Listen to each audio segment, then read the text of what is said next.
57 से आप विधायकी में आप आ रही हैं मैम, जनता के लिए आप क्या कहना चाहती हैं?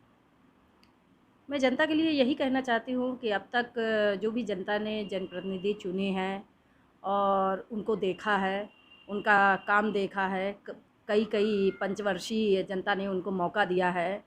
लेकिन आज भी नवाबगंज क्षेत्र पूरा बदहाल है, तमाम समस्याएं हैं, जो जनता की शिकायतें भी हैं, जो जनप्रतिनिधियों ने पूरी नहीं की हैं। किस तरह का काम है ये सभी जानते हैं। तो आज मैं जनता से यही कहना चाहती हूँ कि आज आम आदमी पार्टी से प्रत्याशी सुनीता गंगवार है और एक बार सुनीता गंगवार को भी मौका देखे जनता।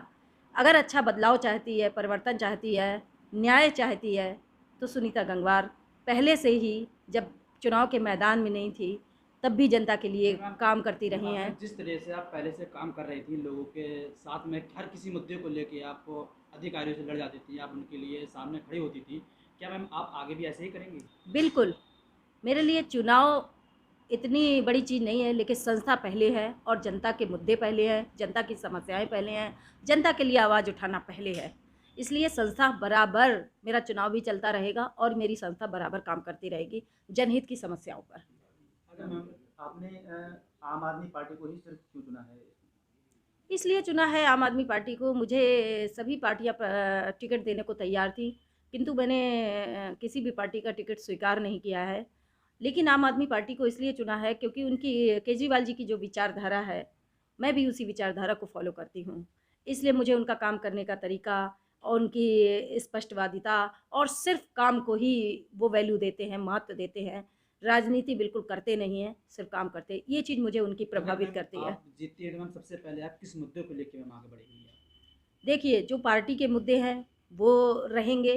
पार्टी के जो वादे, अगर आम आदमी पार्टी की सरकार बनती है, और जैसा कि आपने कहा, यदि मैं जीतती हूँ, तो मेरा जो क्षेत्रीय समस्याएं हैं, जिसके लिए मैं बराबर जनता के लिए आवाज़ उठाती रही हूँ, प्रशासन से मांग करती रही हूँ, सरकार से मांग करती रही हूँ। जैसे कि आवारा पशुओं की समस्या, गोवंशीय पशुओं की समस्या को लेकर जी। संस्था 1.5 साल से लगातार आवाज़ उठा रही, लगातार उसका समाधान सरकार से और प्रशासन से मांग रही है। लेकिन उन्होंने संस्था को कहीं पर भी समाधान नहीं दिया, जनता को कहीं पर भी सुना नहीं गया है, जनता की समस्याओं को अनदेखा किया गया है। तो इसके लिए अगर जनता मेरा चुनाव करती है, तो सबसे पहले मैं इन आवारा गोवंशीय पशुओं को गौशालाओं में रखने की मैं व्यवस्था करूंगी। ये पशु इस तरह से खुले नहीं घूमने चाहिए, जो लोगों की जान से भी खेल रहे हैं और किसानों की फसलों को बर्बाद कर रहे हैं। तो सबसे पहले मेरा कार्य यही होगा। और उसके बाद जो है, कई ऐसी समस्याएं जिनको लेकर संस्था ने आवाज़ उठाई थी, और उन पर भी कार्य होगा। मैम जो अभी योगी सरकार ने हर गांव में ये पशुशाला बना रखी हैं, लेकिन उसमें कोई भी ना गाय ना कोई अंदर बांधने का कोई व्यवस्था नहीं है, उस पर आप क्या कहना चाहते देखिए, आपने मेरा मूवमेंट देखा था कि मैं 16 पशुओं को और ग्राम हर्रैया से हैं? जी। लेकर प्रशासन के कार्यालय के सामने गई थी। जी। उस दिन योगी सरकार की जितनी भी गायों को लेकर और सांडों को लेकर जो भी योजनाएँ हैं, उनकी पोल खुल चुकी थी। जी।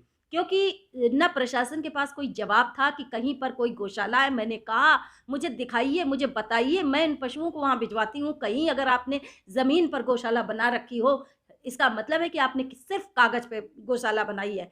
शासन और प्रशासन ने मिलकर जनता के साथ जो है ये खेल खेला है। जनता का पैसा उन्होंने अपने इस्तेमाल में लिया है, जनता के लिए खर्च नहीं किया है, और इन गौशालाओं के नाम पर जो है सारा पैसा मिलकर खा लिया है, जिससे कि ये पशु घूम रहे हैं। ये पोल खुल चुकी है। इसलिए अब अगर सुनीता गंगवार को जनता चुनती है, तो अब गौशाला कागजों पर नहीं, ज़मीन पर बनेंगे। जी मैम, शुक्रिया मैम। अब दीपावली आ रही है, उस पर क्षेत्रवासियों के लिए आप क्या कहना चाहेंगे?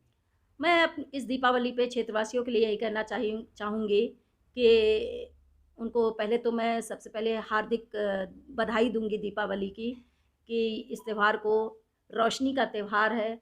इस बार नवाबगंज क्षेत्र की जनता एक नई रोशनी को लेकर आए, एक नए परिवर्तन को लेकर आए, यही मैं चाहती हूँ। और ये परिवर्तन के लिए जनता ने एक बार 28 तारीख को संस्था के प्रोग्राम में साबित किया है कि नवाबगंज क्षेत्र की जनता इस बार परिवर्तन को लाना चाहती है और परिवर्तन को स्वीकार कर चुकी है। तो मुझे उम्मीद है कि इस बार जनता निश्चित रूप से आम आदमी पार्टी को चुनकर एक नए परिवर्तन की शुरुआत करेगी।